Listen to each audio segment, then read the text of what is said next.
Would you look at that? It's week 2 of my, what did I call it? From premise to publish journey. And today we're going to talk about character creation.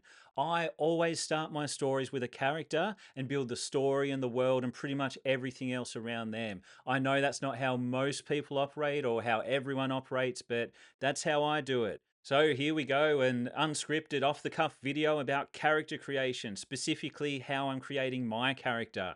I should really change the name of this channel to Off the Cuff Writing Advice. That works. No fluff writing advice. Cut the fluff!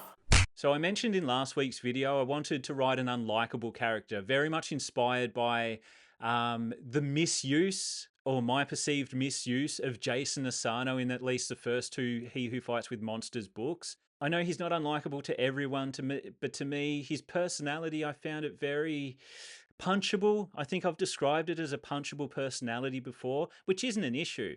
I actually like, and I know this sounds oxymoronic, I like reading unlikable characters. I think they have flavor, or can have flavor when they're used right.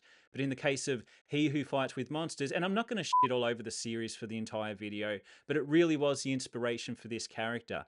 In He Who Fights with Monsters, Jason's almost like he's a prodigy. He keeps winning. He's the smartest person in the room. He can do no wrong. Everyone loves him.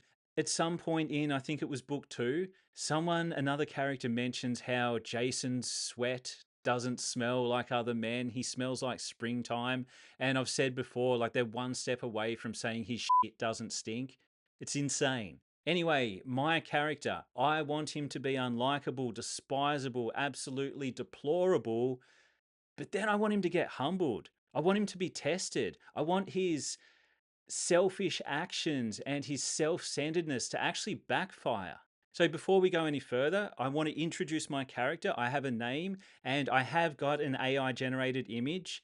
And don't stress, I'm not going to use AI for any part of the actual writing or publishing process. I just wanted to get a bit of a concept and it actually did a pretty good job. It's close to what I pictured in my head. So well done, a rare win for AI. Introducing Randomir Fathomfair, legendary tier Arsenite. That's basically like a fire-based warrior. I haven't quite figured out the mechanics yet.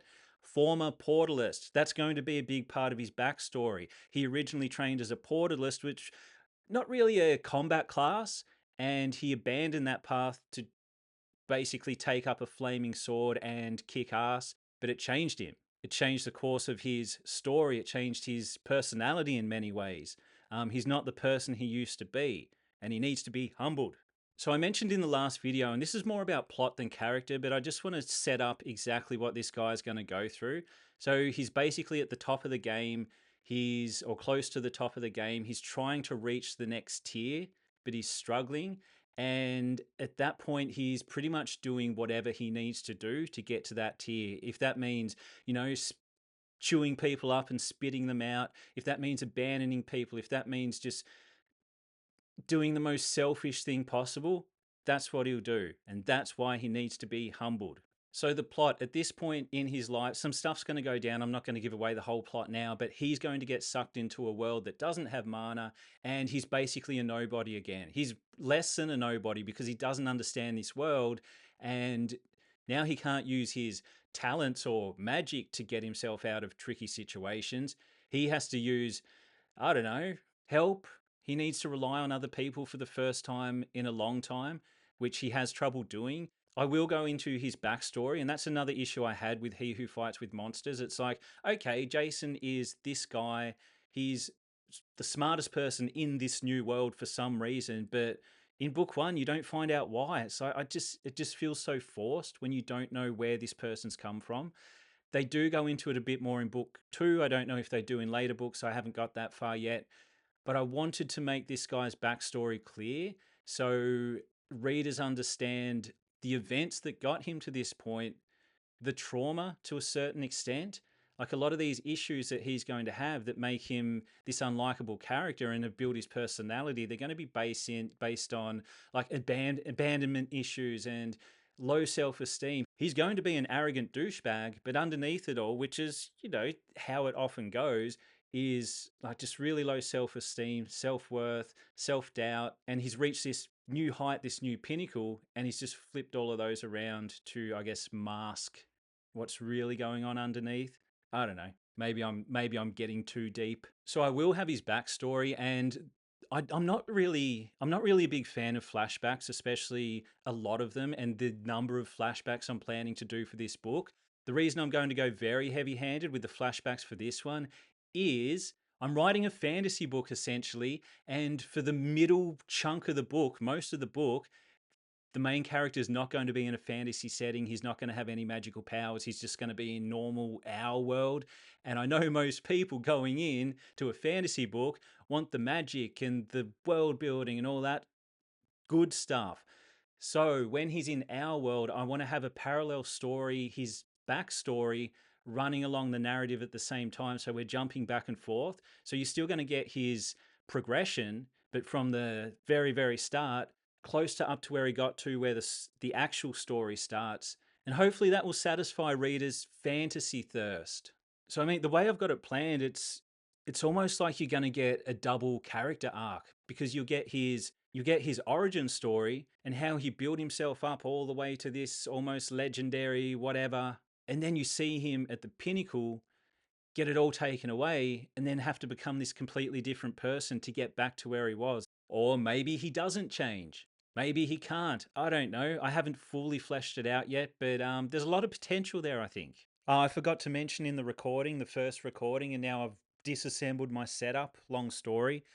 But Randomir's main motivations, the character's main motivation, will be to get stronger.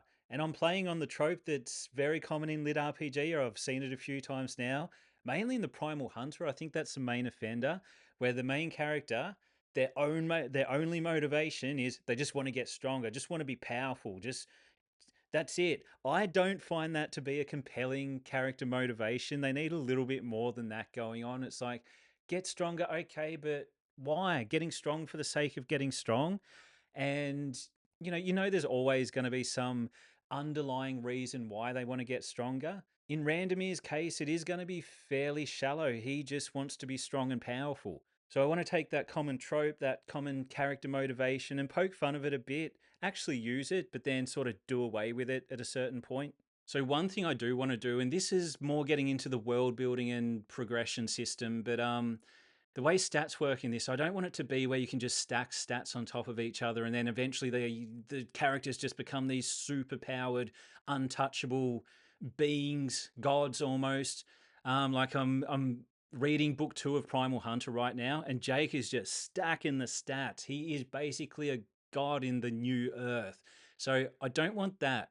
With levels, there will be some stat increases, but I want them to be very minimal.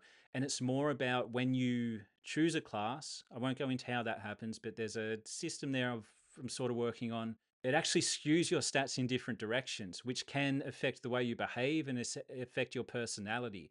So some of Randomir's personality, like we can't completely take the blame off him, but some of his personality will be coming from the way his stats were skewed when he switched from a portalist to an arsenite. And I know it sounds like I'm saying arsenite. That's sort of part of the joke or one of the jokes, but if I, it's arson knight, as in arson fire, knight, as in dude with a sword.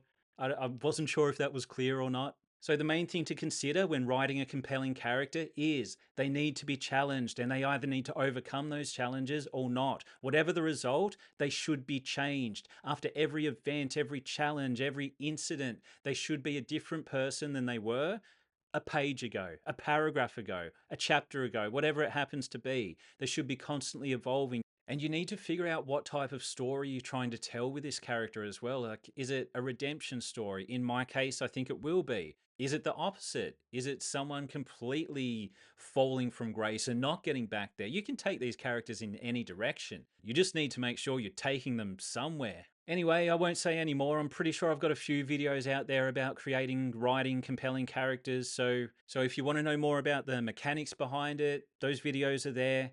Now for the word count. How did my writing go this week? I actually thought the word count wasn't going to move at all. It hasn't been easy to find the time or energy to write. But good news, and I did look up the word count this time before I started recording. I've got it right here in front of me. I have gone, what was last week, like 5,000 words? I've gone from around 5,000 words to 6,512. That's like 1,500 more. That's progress, yeah? Anyway, I haven't decided what next week's video will be. I could discuss writing openings, which would make sense as I have already written the opening. I may even get into how hard it is to find time to write and how you even make that happen. And the struggles I'm going through right now, that might be a more relevant video right now, but we'll see. If you enjoyed this video, hit subscribe. If you didn't enjoy this video, hit subscribe anyway and hate watch my content. That's always fun.